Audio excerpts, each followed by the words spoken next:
recording. Okay. Um, Remind me later. Okay.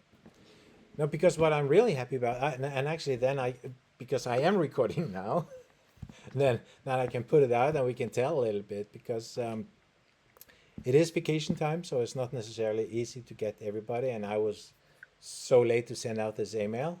As you see, I've been home too late every day now these last days. Um, but the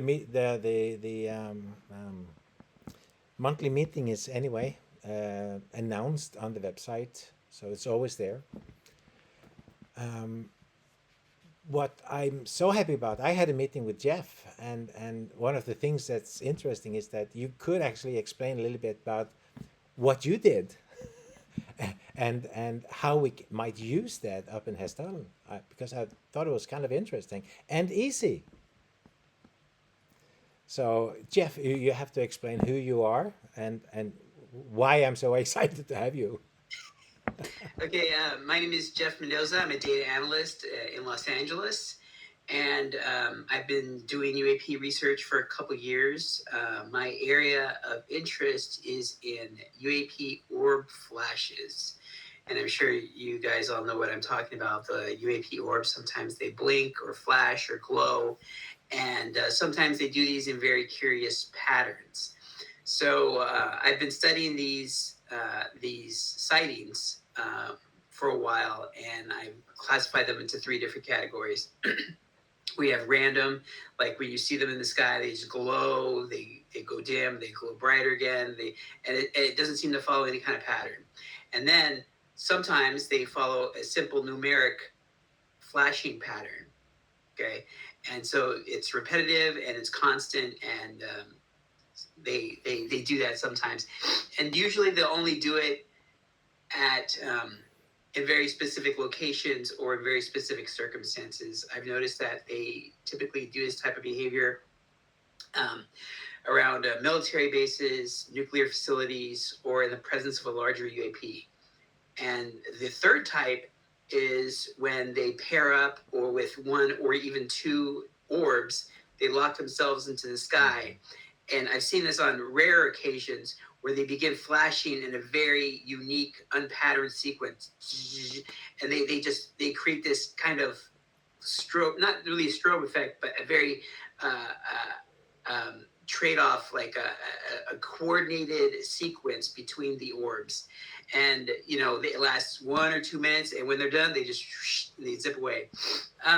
So this I've seen at, you know, bases, military or nuclear facilities, and I noticed that they can. It's possible they could be prompted into this sort of behavior by flashing at them using particular stimuli. For instance, when I first became interested in this phenomenon, I took a trip to a desert in Nevada where these orbs are seen very frequently by the local UFO group. And so before I went over there, the leader told me, "Hey Jeff, this isn't really what you're interested in. They don't blink and they don't flash in you know sequences. They just glow and then they go dim, and it's kind of a neat light show, but you might enjoy it." So I'm like, okay, but I hypothesized that this kind of intermittent random flashing could be some kind of handshake signal, meaning they could be ready for a higher form of communication. So what I did, this is really gimmicky and very simple, was I rigged four colored flashlights together, and I wired them to push buttons, and I boosted the power with a battery pack. So I took this homemade device up there, and I began flashing it and coding arithmetic problems using the different colors. Okay, so I coded out a few problems, and I started to encode like problems with a question mark. So the red was the question mark, and so I would ask these you know, again, I don't know that they were UAP, but because they were moving anomalously, and there wasn't any other kind of activity in the area. We had apps, we had trackers, there was no aircraft in the area, and they are kind of they would be in violation of any FAA regulations in terms of drones, helicopters, or planes. Anyway, so uh, after a while, I got this flash back from them, and the two orbs, they locked themselves in the sky and began flashing in a very uh, strange fashion. Of course, I didn't catch the whole sequence because I didn't know where it would be in the sky, and somebody called it out, oh my God, they're flashing, they're blinking, blah, blah, blah, blah. And so we, swing our cameras up there. My wife, she caught the last 2/3 or whatever. And it was very interesting. And it was not indicative, but it was enticing that maybe they could be encouraged to have this type of behavior where they're blinking these flashing lights. Now, whether or not this is a potential form of communication, or whether it is communication amongst themselves, or it could be an after effect of whatever propulsion or whatever activity they're doing. I don't know. But in the meantime, I'm accumulating these types of sightings, and if I accumulate enough of these fragments, these video segments, I think it could be possible to try and put it in a framework to analyze it in terms of a cryptanalyst kind of sense. So that's the goal of my study, and I've reached out. I'm in contact with people all over my country, and some even in other countries, like yourselves. And it's while it's difficult to get these sequences on film, it's not unheard of. And so that's what I'm trying to do. I'm trying to see if anybody has this kind of footage out there, and if they can, if I can accumulate it and try to put it in a framework for analysis. Now, if I put it all, say I get like hundreds of segments together and I analyze it and I just can't make any sense of it, or maybe it's nonsense. I don't know. That could be the case. But I'm going to try to put it in a framework to see if it can be analyzed, and then we'll see what it is. So that's the objective of my study, and how that coincides with what you're doing in Hesselen is if you see any of those types of behaviors that could add to my study and help me further analyze and contextualize this type of behavior. Now, it's typically confined to UAP orbs. Now, when I say orbs, I get a lot of reports from people all over the world about orbs. Now, the orbs that people report are typically two types of craft, really, but they don't really realize that. One's the cube shaped, okay, the cube shaped craft, okay. Now, they spin in the air and they give off light. Now, when they do that, they tend to look spherical, okay. I can tell the difference because I've stared at these things hundreds and hundreds of times, and I can tell the difference. So when somebody presents me with a cube that's spinning, I'm okay. That's interesting. It's really cool, but it's a cube. It's not really what I'm interested in. But keep looking at the sky, report it by all means to any authority or to a database, and let's get that data. The other type is the round metallic sphere, solid spheres. Now, those are the ones I'm interested in because those are the ones that give off the bright flashes. And they typically don't have that kind of kaleidoscopic twinkling that the cubes have. And so any kind of burst that they give off is more in line with a profile that could be interpreted as a means of communication. So that's what I'm looking at. And I invite any comments you guys might have. Please. Anybody? Do you see them by yourself also regularly? So I've seen them by myself, but only on the trips where I go out to the places where they can be seen. And I've only taken one trip with people to actually try and get this type of behavior.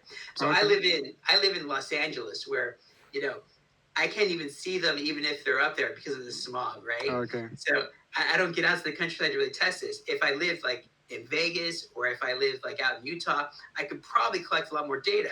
But I'm kind of stuck here in Los Angeles. I have a young family. I have a job, so it's kind of a bummer. But that's why I'm reaching out to a number of people, and the people who are repeat observers are typically experiencers who see these things very frequently. Not only that, but they have more sophisticated equipment like infrared, They have low light cameras that they use frequently.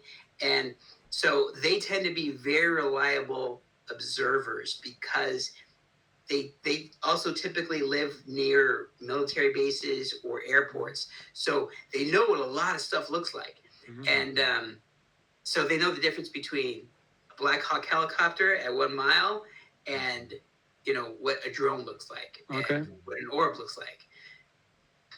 Did you ever get any footage with a long lens so that you get a zoomed image, not just a light in the sky, but maybe you can see some details? It's very hard Uh, to zoom in that much, and I've asked my observers, my witnesses, if they have tried. They've all tried, okay. and to get that kind of segment in the sky, it's like taking a needle Yeah. and just it's so hard. So I'm grateful for the footage that they have.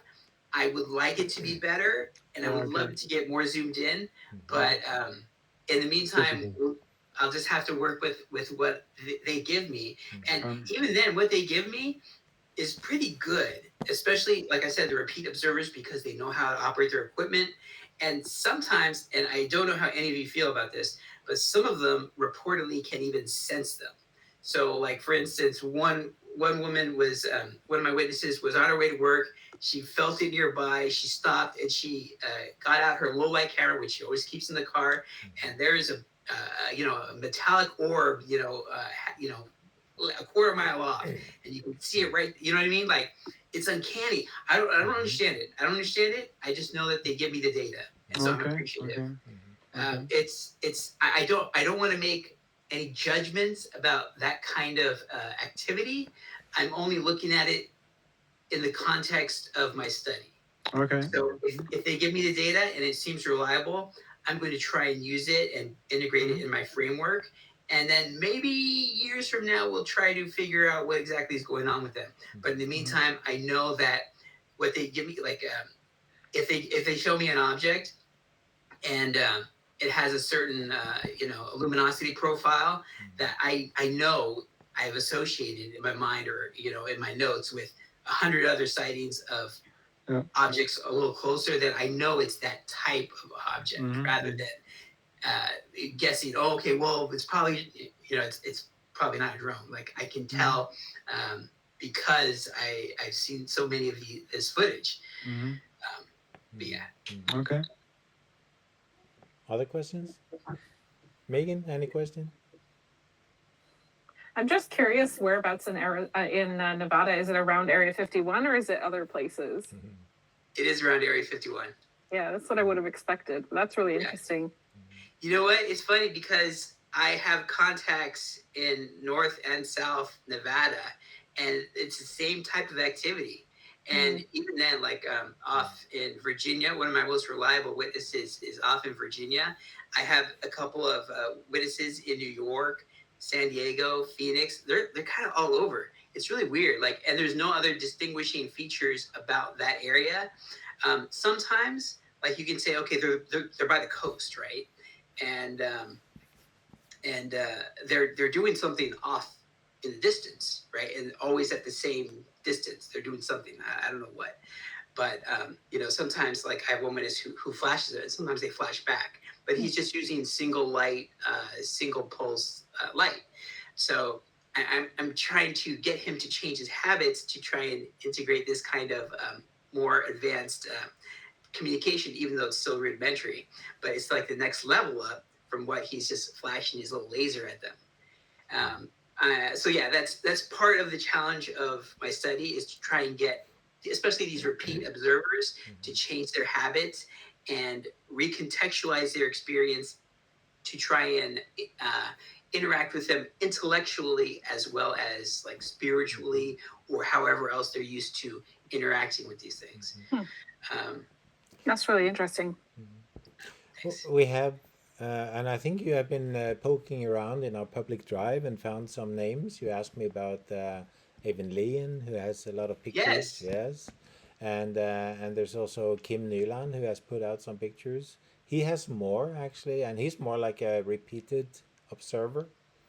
And I was thinking that actually both of those two would be interesting to see if the equipment that you are suggesting, which you may comment on later on, would be something that we could use for them. Particularly, actually, even Leon, who is just saying that he's not calling it anything but lights, and he doesn't understand what it is, but he observes it regularly. And what he does now is just using this monocular on his camera, so he does actually zoom in quite well.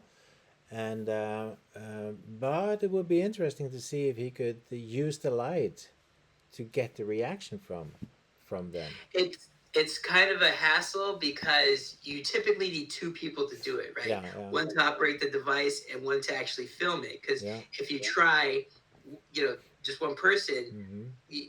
if they flash, you put it down and they're gone. Maybe Yeah, by yeah. the time you get the camera up. Yeah. So you kind of need two people to do it, and a lot of times people operate by themselves. Mm-hmm. But yeah, so I'm throwing this idea out there, trying to get people to interested. I mean, maybe like I said, it's nothing. Now I have seen footage of silver spheres, orbs, as they decelerate, giving off light, Mm-hmm. right? Mm-hmm. So it's possible that this could be some manufactured or after effect of their propulsion system or other activity that they're doing, Mm-hmm. but because of the other behavior associated with this, like pairing up, getting locked in the sky, not seemingly to do anything else, I'm going to operate under the hypothesis that it could be a form of communication. And we'll see what happens. Mm-hmm. Mm-hmm. And so, and because we're having this field trip, I was also, and because we have Scott coming to film in the area, and he said that he was interested in seeing if he's able to use some kind of a tool to make a communication or whatever.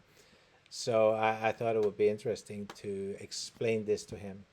You have a little device, simple but You know what? One of my experiencers asked me to send it to them. Yes, I sent it. I have pictures of it, but really it's just 4 flashlights mounted to a wooden casing, and I rewired it for push buttons. Yeah, that's it. It's a very simple device. Yeah. Like I said, I built this in my garage. I'm not very handy. I'm not an engineer. I'm a data analyst. I am good with programming, not good with using my hands, but it's very simple to put together. Yeah. And if this, because this experiencer, she knows a lot of other experiencers, and if she starts using it, other people will start, and then I'll start to get requests for this. Yeah, yeah. So it's possible that I could just start going into production in my garage, build these little things. One thing though is that the flashlights, they have to be single mode flashlights. Mm-hmm. So sometimes you push a button on the flashlight and it lights up, and then but if you push it again, like it starts blinking right away, right? Yeah, that's So you can't have that. It has to be single mode flashlight. Mm-hmm. And typically it's better if it's wired to a push button, so you can push it down and hold it, and it can go as long as you need. But other than that, it's very simple to put together. It's it was a fun little project. So what would be fun is if we could make some of these, a couple of them at least, and use them during the field trip. I think that would be a really neat experiment. Yeah. I'm really curious because the I like I said, I don't know what they're doing, right? Yeah. When I went out in the desert, and when my observers go out there, they are almost swarming because there's more than 10 of them. Like they pop in and out, and they just they do their little thing, whatever it is. Yeah. And now in Hesdalen, it almost seems like there's something under the ground that they're using. They're using the area as some kind of transport hub or something. So I'm very curious to see if they would create flashes or any kind of signal as they're going about their business. Yeah. It's very interesting because like there's other areas like Catalina, right? There is Catalina, California.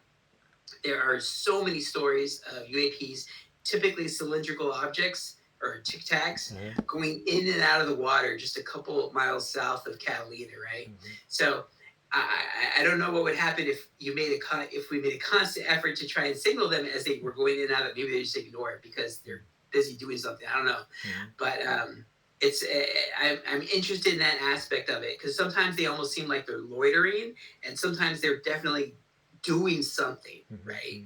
Mhm. So But what you I'm very show interested. what you showed me was basically like a box, Yeah, and yeah, like like that. yeah, and then with like one, two, three, four, Yeah, yeah, yeah, light, and then you can just push it like that, basically. yeah. And what Here, I let me see. I have if you pictures. have a Hang on. picture of it, yeah. I should have. But Let's I see. kind of liked it more than just like flashing up to whatever you see in the sky, and if you can put some patterns into it, whatever. So it would be nice to have a specification so we can see if we can buy some and build that. I looked really hard and find I couldn't find anything like it online. Shoot, it Yeah, hasn't uploaded yet. I took a picture of you while you were Uh, talking. oh, okay. I can't find it now. So I will email you pictures of it. I yeah, will email you okay, pictures okay, because they're still on my phone and they haven't uploaded to the cloud yet yeah, for some reason. But yeah, yeah, it's a very simple device and it's uh, it should be easy to build. But yeah, yeah, build a couple of them, take them out there, see what happens. yeah. Um, yeah, Yeah. So, but you have to help me to specify what kind of flashlights, so we know which to buy and get. sure. Yeah. Okay. So, and one thing, it's funny because a lot of experiencers or people who observe these things, they will say, "Oh, they're 1.5 miles out. They're not going to be able to see them, right?" Mm-hmm. It's like, okay, well, a human being can see a candlelight at about a mile in pitch darkness, right? Mm-hmm. So if we can see a candlelight at 1 mile, they can see this low grade flashlight. It will just appear as a dot, but they will know it's there, Yeah. right? Yeah. Yeah. Plus, if it's a UAP, I mean, come on, I mean, they can see like way better than we can, so it's Mm-hmm. not going to be a problem. Mm-hmm. But yeah, I email you exactly what I bought, But they have different and colors. what's that? Do they have different colors? Different colors: Different colors. Okay. white, green, red, blue. So this is how I did it. So Mm-hmm. I used the white as the number counter, okay, and the blue would be the plus, and the green would be the equals, okay. Mm-hmm. So if I wanted to send 2 + 1 = 3, I'd flash the white light twice, then the blue once, then the white once, and then the green for equals, and then I flash the white 3 times. Mm-hmm. This makes more sense if it's written out, but Okay. that's generally how it goes. So all the numbers are denoted by the white, and then the operations are all the other colors. Okay. Cool. I So think Fred, even if we couldn't get those exact colored flashlights or torches, we could potentially make them using some colored film or plastic wrap just around. yeah. Oh yeah, you can do that Yeah. too. Yeah. Yeah. That's nice. Yeah. Okay. No, because it would be really cool when we are there during that week, and Megan is going to be there. All of us. I think even Tom André Lunde is going to. You're going to be there, right? And field trip. So, I think I have on my list now quite a number of people that is going to show up. So, uh, when I get out of my stress, then we are starting to plan like we should go to this place and that place and divide into groups. We do have a day or a morning where we're basically going to do the last planning of that. But the goal is to have different locations in the valley and then have the equipment that we need. It would be nice to include this. Mhm. And Erlingstrand, you didn't get to the beginning of this, but basically was what Jeff was telling is that he has been looking at the frequency or the this flashing of the orbs, and I was kind of thrilled that he has not just the flashlight that you kind of flash up and see what happens, but he also have different colors and let's see if we can add some. Do you have some experience about this? You're mentioning now like you do it in this sequence. Is that just you picked some sequence or I picked that convention, yeah. okay? Yeah.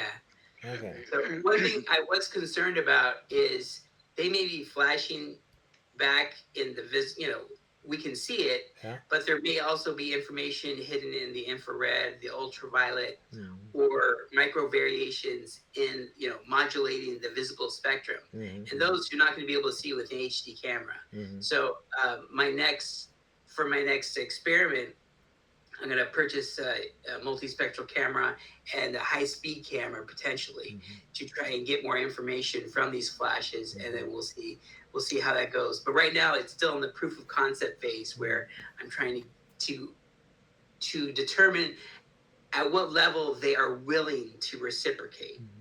Where is this happening? Where have you done this testing? So I've done the testing in Nevada, in the United States. The behavior has been observed in all over the United States. Kind of, I have reports from Virginia, New York, California, and Nevada, and I know that it's taken place in Portugal, in Thailand, in Japan. Does this UAP need to be visible when you do the test? Well, typically yes, because we're typically filming it with cameras that have they're just doing HD video, so in the visible spectrum. So we're hypothesizing that because we're flashing in the visible spectrum, they're going to reciprocate, but that may not be the case, right? And so, like I was just saying, they may be using ultraviolet or infrared or some other type of band that we're not aware of, which is why I wanted to get a multispectral camera to try and narrow down that potential.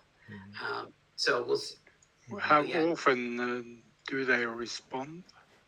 Well, see, that's the thing. So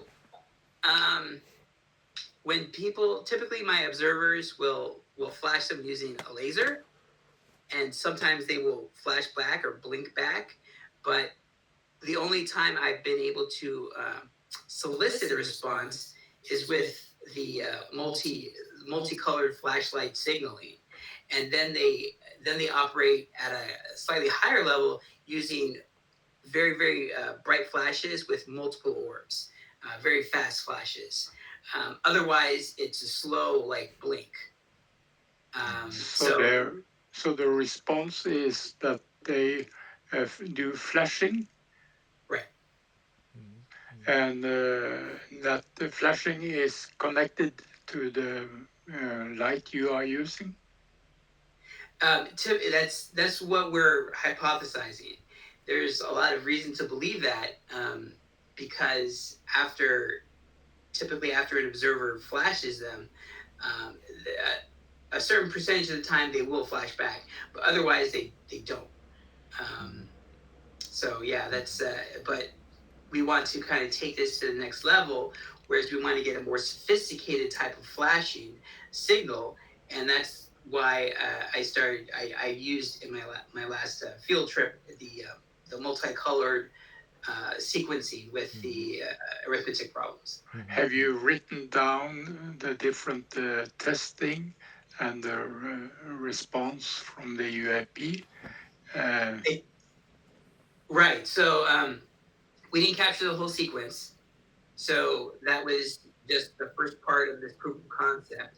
If I get more data and if I get more observers who receive back the fast flashes, then we're going to try to put it into a framework to analyze and try and extract some kind of cohesive signal out of it. I did kind of map out the sequence that it sent back, but there's no pattern to it. Like it almost seems random, but it's very, very fast and it's coordinated with the other orb. So I that's think you, why. I think you commented last time that sometimes you saw that there was like two, and there would be blinking and blinking, and there would be between them. It looked like it was Right. So between them, or you even commented you don't know if it's jumping back and forth or whatever it is. right. So on the best sequence I have, this is from a witness on the East Coast. Um, there was two orbs that were doing this flashing sequence. Now, I should also note that he was recording an HD video. Okay, so that's 1/24th of a second. So the flashes almost, it seemed like the flashes were a little bit faster than 1/24th of a second, but even then, I could tell the flashes were coordinated between the two orbs or two objects, because when one was lit, the other one was dark. So even though this was happening at 1/24th of a second, sooner or later you would expect, if it was random or if it was man-made, that both would be lit at the same time. That didn't happen. Like one was lit and one was like, and it was almost like it was one object zipping across the sky, flashing, going dark, and then zipping back to the original position, flashing, and then zip. Do you know what I mean? So I can't. I can only hypothesize about that. I have no proof about that. And because of ghosting, it's very difficult to see whether or not it is the same object on the film, on the digital video. But it's an incredibly interesting piece of footage, because it's very obvious that they are coordinating, because otherwise, sooner or later, they would both be lit at the same time, and they're not. So that's the type of behavior that I want to document and try to analyze what it means. So Are you coming to the field trip with your device? So we I can can't make it. I'm sorry. Yeah, I don't have enough vacation time to get out there, but yeah, it's unfortunate. but But he, the device, is it possible for anyone participating in the field trip to have it or get it or whatever? easy to build. It's easy to build, Oh, and well, he I had to build one because there wasn't anything on the market that's like that.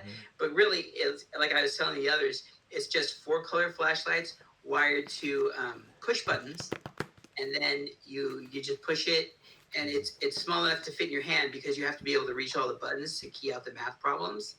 And so it's very compact, and it should be relatively easy to build. But I'm going to send Fred some specs and some URLs to really kind of to make sure And- that you And guys have it. also the spec on how to operate it. yeah.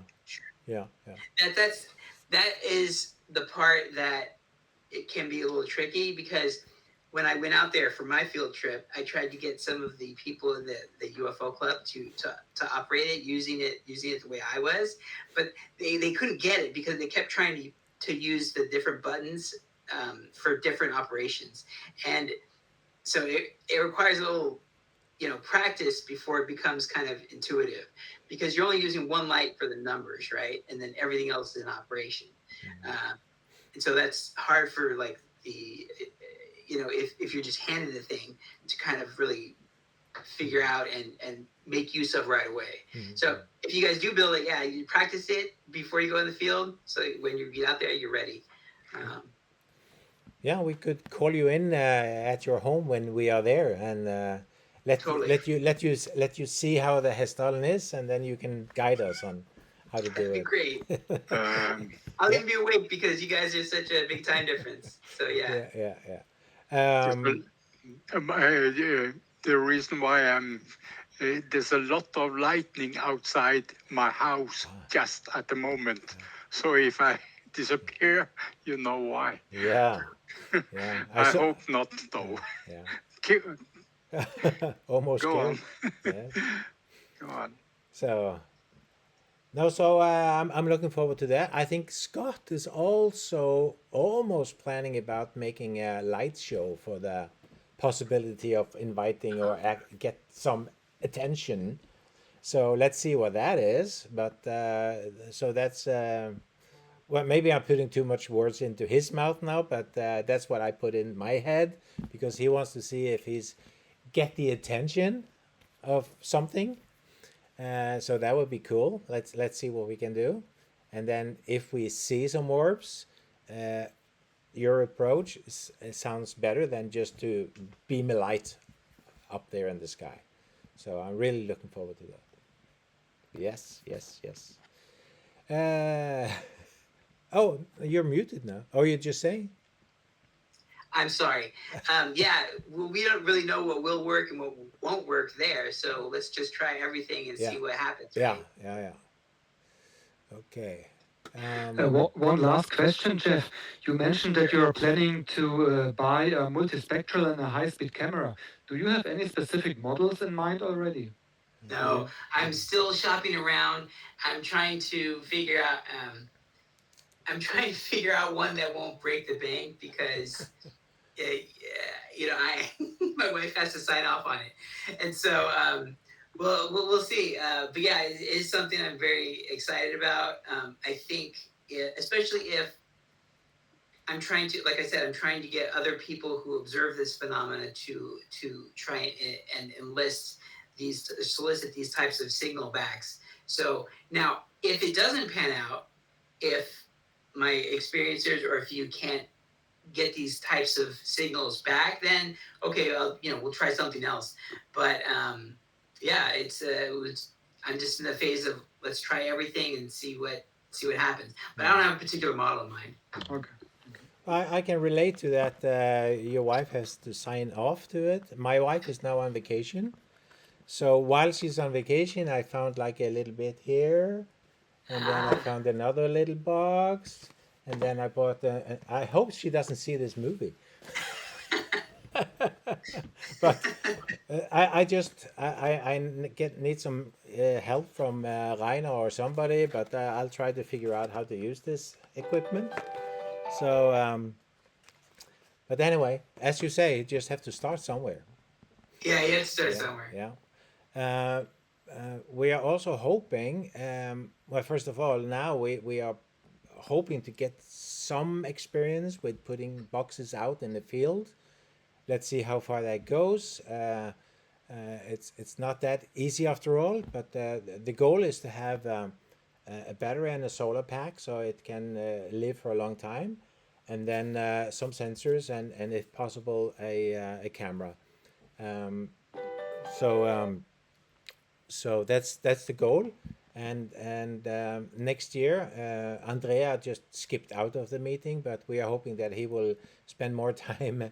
He has started with LoRa, which is more sensor to sensor communication. You can set up a mesh network, so you can actually go like from 500 meters, a kilometer, maybe 5 and sometimes even 10 kilometers, and you can go from one to another, and they will communicate to a central hub and send the information. But this is not pictures. This is more sensor data. But that would be a cool way to make a network over the valley. For now, we want to put out some that uses 4G because there's good coverage in the valley. So we want to see what experience we can get with that, and then yeah, I don't know. How confident are we, Rainer? We'll see. So, I mean, I have the suitcase right beside me. Long story short, it needs some electrical engineering. So Yeah. at the weekend, I spoke to some colleagues and got some very useful tips. I ordered some new parts to have a proper shutdown and also restarting of all electronic components in the suitcase. Just hold it into the camera. Give me a second. So it looks like that. Inside, which is blurred. I see.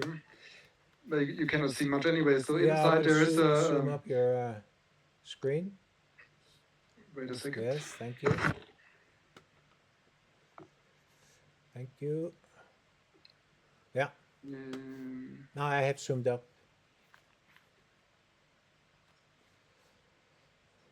Ah, Yeah. now everything is clear. So, solar suitcase.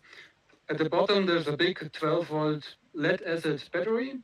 On the top, you can see a charging controller, because here at the side, you have connections for a solar panel. So that's the idea, that the solar panel charges the battery, and there also inside is now a small microcontroller with some sensors. For the first testing, it's just a temperature, air pressure, air humidity, and also Earth's magnetic field. And then one part which is not inside, but I can show you, is this. It's a small 4G access point. All of this fits into this box nicely, and I tried it at my home. When there is sun, it runs indefinitely, so it easily comes through the darkness of the night. The battery buffers this wonderfully. But if you have multiple days of rain or very low sunlight, then the battery runs empty. And then when it runs empty and when it restarts again, all electronic components have to restart in a defined manner. And this they don't do yet. But with some additional components, hopefully they will. And then I will see how far I can get until the field trip. Yeah, so that's a message to everybody. If there are any technical experience out there, please help us out on that. Yeah, Any technical help is always very welcome. yeah, yeah. We have a few new people. Ola and IROP or LROP or I don't know. Do you want to say hi? Yeah, hi guys. Hi. I'm happy to meet you. And I just got some free time to actually join. I'm with the Ukrainian team with Igor. So just like trying to catch up what your guys up to at this moment in the meeting. Yeah. And definitely will share some expertise if I find something Yes. suitable. Very nice. Yeah. So that's very nice to hear that from you in Ukraine. Yeah, it's also a pleasure to be a part of such a frontier-breaking scientific team of the UAP study. So definitely, guys, Uh, really my honor to be a part of yours. I think last time when because you were not there at the conference last year. No, I haven't actually visited you. So we're just been following here more in the Ukraine. But however, we were very excited to see like Artem Bilik explaining and actually showcasing the experience you had there, guys. Really wonderful footage, I can tell you. Even like, especially those were the photos which you can see that were actually taken with intentionally, not just caught. Yeah. That's it. That's our. This is our. How would you say? Periodic publishing. Yeah. Yes, yes. Our journal. Yeah, yeah.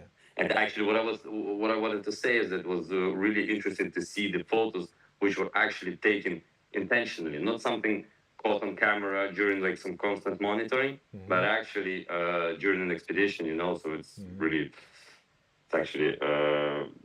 I mean, like it's a big news that it's happening and all the disclosure stuff, even though it's been kind of more of a distraction than a disclosure, but still, it's yeah. Well, happy I that think it's that actually. yeah, Yeah. yeah. I'm saying that it's good that it starts to actually coming out because I mean compared to even what we had 20 years ago, the advancements now are, and particularly here in Ukraine we have like lots of military grade, if we can say so, footage, which is being processed like on the sensitive side. I mean like discreetly. It's not being shared with the wide audience even inside the organization. However, definitely we'll be processing and actually sharing those once we'll get them processed with our framework here, how we distinguish the anomaly of the phenomena. And definitely Artem will deliver some reports on that because there's really lots of footage that people shoot. I mean, that people actually take pictures or footages while trying to, how do you say, look for drones and rockets and other stuff that's been flying in the air due to military actions here. So Yes. Very nice that you showed up, and I hope that some of you or any other in your organization would show up if you want, or just send me an email if there's anything else if you want to have a meeting or discussion. awesome, I got awesome. your Thanks colleague, a lot. or yeah, I got your colleague to sign off, or that he's okay with the idea that we had about this open ADS initiative. You can find that there's a press release on the front page. There's a link to it from the press release, and the whole point of that is that, if possible, we would like to make things that can be shared available online. Now we are putting out our pictures. If we get sensor data, we are trying to put that also out. Directly to a Google Disk or a data lake or something like that. And the goal is that if we can have some data analysts to work on whatever we have, because there's a setup of that as well. So we would like to share that knowledge. If possible, we would like to use the space we have for free for now from Google to store data. So, but this is just, you can read about my so-called Open ADS initiative. It's more like share a data lake and share the knowledge.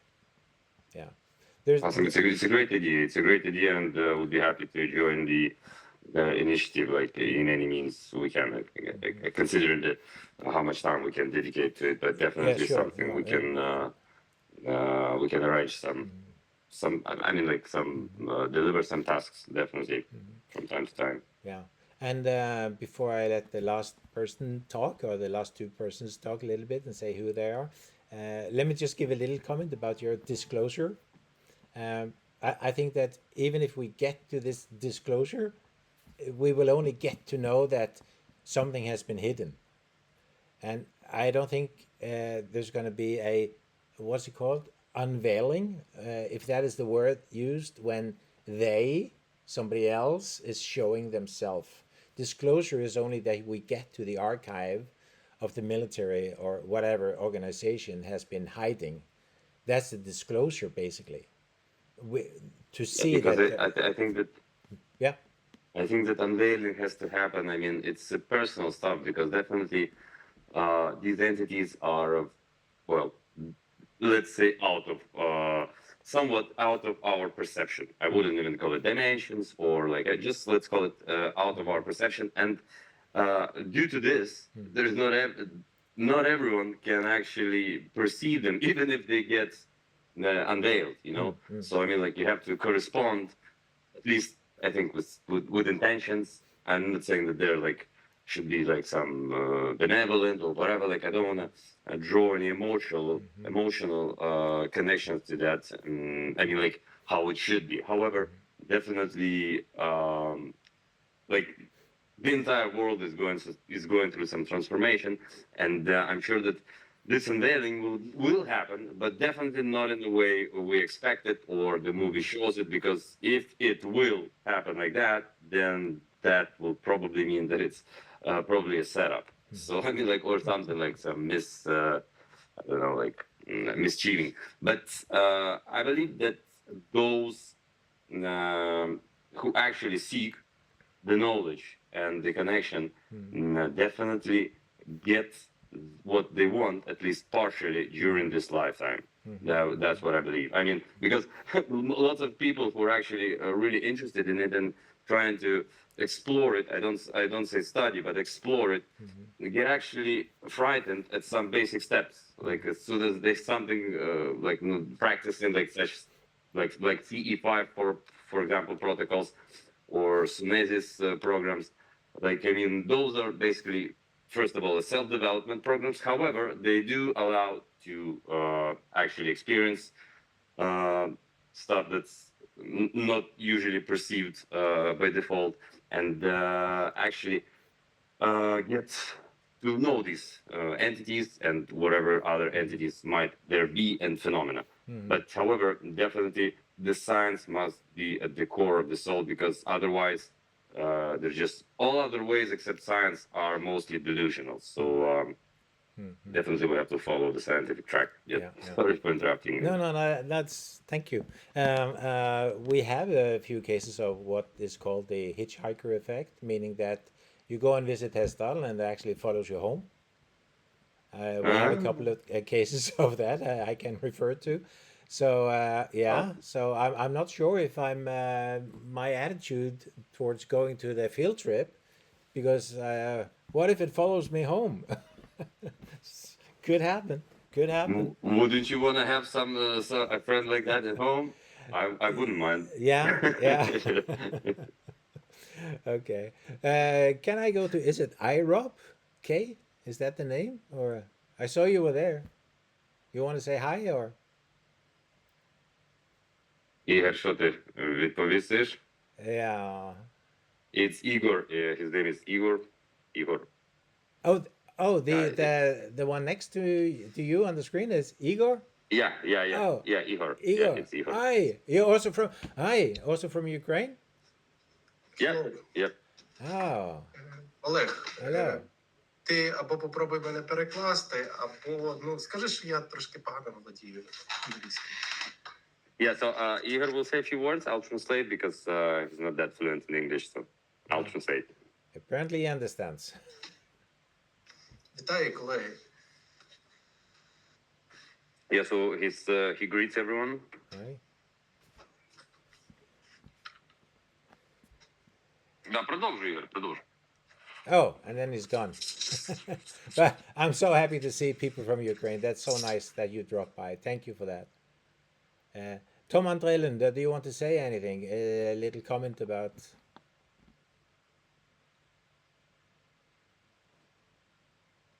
Or he's mute. Okay. Ігор. Yeah. Are you next to him so you can hear him? So you can. No, we're actually in different cities because I'm in Kiev and he's in Western Ukraine. Okay. He's like 400 kilometers from me. Translating in the distance. Okay, nice, nice. yeah, that's weird way to translate. Yeah, but the translator is far away from the translate. Yeah. Okay. Do you think anyone from Ukraine are able to come this field trip or not? I'm not sure. I don't think that this one, because definitely Artem and Eugene and the rest of our group who actually do during like a year, they usually do at least 2 or 3 trips, like to India, okay. like to far away places. Yeah, we can call it. Yeah. So this year already they've been with you in spring. Yeah. So I think it's more. I believe there is more like the closest time that they would join. I think it would be spring or not spring or autumn, Okay. something like that. Yeah, okay. Олег, в мене Я зараз трошки можу. проблеми були з зв'язком, тому вибачай. Mm-hmm. От, No. So Igor is saying that he had some like problems with connection, but Yeah. now he'll say да, some у words. нас трошки з електрикою можуть бути проблеми. Same thing with Erling. He also dropped out because of lightnings and stuff. So, yes. Да, он говорит, что тоже у них как бы гроза. Igor is also saying that they have some electricity shortages. Okay, So, okay. So, for your information, I think you came into this meeting a little bit after Jeff had talked and explained a little bit. So I'm doing a recording now. So maybe you would like to have a check on what Jeff was talking about in the beginning. Ігор, що каже, що ви там прийшли трохи пізніше, і Джеф про щось розповідав спочатку, то щоб передивилися, ну, типу, що вам буде цікаво переглянути. Добре, постараюсь подивитися. Okay. От, Yeah, we'll definitely have a look at it. Okay. Thank you. The recording. Yeah. Що ще може передати, Ігор? Що ще може передати? Чи все? що можна передати?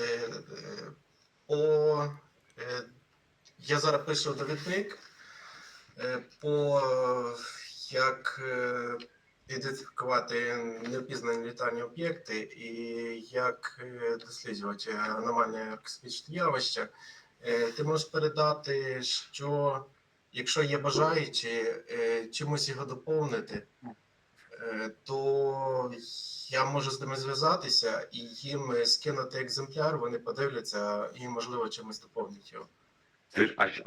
Як саме робота називається? Ти пишеш монолог, чи як ти сказав, чи статтю, чи. Це довідник. Це довідник. Unique. Uh-huh. So what Igor is saying is that he's working right now on kind of consolidating all the terms that are used in the UAP phenomena and general anomaly study phenomena, anomaly studies in general. So he's putting like consolidating a big kind of dictionary, not like I don't know, maybe like closer to encyclopedia. However, it's a big like a glossary. Yeah, a glossary would be a more proper word. And so what he's saying is that he would be happy to share it with you, so maybe you can add something to it. I would love that, and just If you wish. email me. And I'm also a member of ICER network, and I know that some people in ICER network are very concerned, are very interested in kind of defining the terms.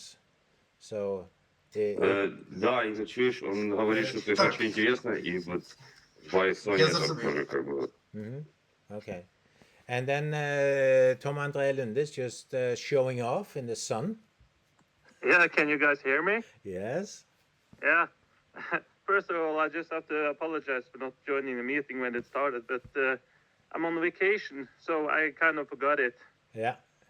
But I don't know if you guys can see the view. Yes. Yes. Sunny. Can anyone guess where I am? Oh, wait a minute. Are you in Hessdalen? Yes, I'm in Hessdalen right now. Ah, nice. Yeah. Awesome. Me and my girlfriend, we have rented a cabin here for 5 days. Oh, wow. So it's very hot. It's a sunny day, and we have a heat wave here in Norway. So it's like now the clock is 9 o'clock, and it's about 25 degrees. Oh, wow. So it's pretty hot in Hessdalen today. That's not normal. So No, it isn't. we have two problems. Not only the heat, but also the cold during the winter. Yeah, So, I know. yeah. Yeah. So I have my drone and I have my camera. So I'm sitting up a little bit in the evening and the night, try to see something, but I haven't seen anything yet. So Okay. we'll okay. see.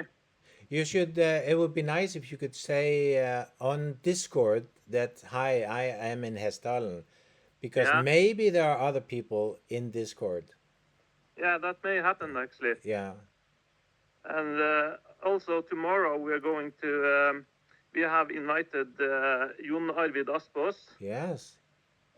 He's coming to drink coffee with us tomorrow and tell us some stories and just chat a little bit about the phenomena. Yes. That's very nice. I think he has stated that he stopped counting after 150 sightings. Yeah, I know. He told me last time I met him. Yeah. So he has seen a lot of things. Yeah. Yeah. How old is he? He's 80, I think. He's 89 years old now. 89 years old. Yeah. Yeah. Yeah. Jeff, you have a question about that? No. He can finish. Okay. I found the pictures that I was looking for. Okay. So when you guys wanted to see those, just let me know and I'll flash them on the screen. Yes. Okay. Okay. Nice to hear from Hessdalen. Yeah, so anyways, I'm in Hessdalen right now and I will tell you guys if I see something. Yes. Please do. Please write it on Discord and we can check the cameras. Yes. Yeah, I will Yes. do. And I also noticed that has there been mounted new cameras or is it the same old ones? Because I kind of it looks like the cameras are in. Is it better? Is it better cameras or is it the same? Now, last September during a field trip, we removed the old ones and put two new ones, two new 4K cameras. Yeah, And these are because I running now. noticed that the cameras were shut down for a while and then they came back. Ah, yeah, this was due to internet problems. Ah, So okay. live streaming should be resumed, but every now and then we have a little bit of lag. So Yeah. Martin is looking at it, but normally they are running, and the recording is independent, so the recording is always there. Okay, because I can see that on the live streaming now. I can see that the cameras are working and the view is very very great now Yeah. when the weather is as good and things Yeah. like that. How dark is it now at the night? I mean, the cameras are very low light sensitive, so it's hard to tell. But I guess it's not really dark, but a little bit gloomy. Yeah, I have checked a couple of times after 12 o'clock, and in Norway at this moment it won't be as dark as this will be in about 2 or 3 months when the sun is getting lower on the horizon. Yeah. So if you want to go and check the cameras in the middle of night, I think you can see much of the mountains Yes, you and see the everything. forests Yeah. and everything. Yeah. Yeah. Okay. Yeah. Nice if you share some pictures on Discord, just to. Yeah, I can do that afterwards. Okay, good. Yes, Good. please. Yeah. Yes. So now we know we have a handyman up there. Do I have your phone number? So Yeah. do Fred, you can call me at any moment if you want. okay. So do we have any need? Now Rainer and me can plan what to use you for. Yeah, I can help you with everything. I'm Okay. joining the field trip as well. The first 5 days, I think, from Saturday to Wednesday. Oh, Great. nice. Nice. Yeah. Yeah. Cool. Okay. That's So I very, will show up. that's nice. Okay. Okay, let's get the question from Jeff. If that's okay. Oh, you're muted. No, I just have those pictures that I told you guys about of Yeah. the device I made. It's not a big deal, but Yeah. let me go ahead. I'll just show you. Window. Yeah. Okay, so I hope you can see this. Can you see it? Yeah. Great. So yeah, 4 flashlights, battery pack on top, and the 4 buttons in the back. And very simple device, but it was very easy to use. And yeah, so that's kind of what it looks like. Yeah. Very good. Yeah, we should be able to make some of those. Cool. Yes. Yeah, I think we are ending the meeting soon now. If but anyone, any questions at the end? Or any comments? No? I just wanted to say it was great to meet you all, and thanks for the chat. And it's really nice to hear about all the things that you guys are doing in Norway. It's fantastic. It's really good. So what I've been hoping for is that we could actually invite other groups and get to know what they are doing, because there are people all over the world. So it would be nice if we could actually have a little introduction. What are you doing in your country? What are you doing in your country? I don't know if it's possible, but I would love to have that kind of presentation from other groups to know what they're doing. Also, because when we are building something like what you are doing now, the whole point is that we should be able to share it. The box that Rainer showed you, I mean, the whole goal is that it should be cheap, and that we have the list, and you can build it if you want to.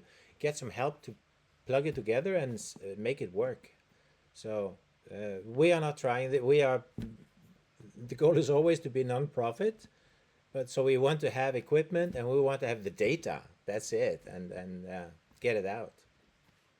Yeah. Yeah, it's fantastic. Okay. Yeah. Should we end it? I'll stop my recording. It was also a pleasure to meet everyone and happy to be part of this great initiative, guys. Thank you. And you have to greet the people that came to Hessdalen. You have to say Yeah. hi from us. Yes. Ole and Igor, just if you have a few more minutes, maybe you can stay inside if it's possible for you in the chat room just for some technical questions.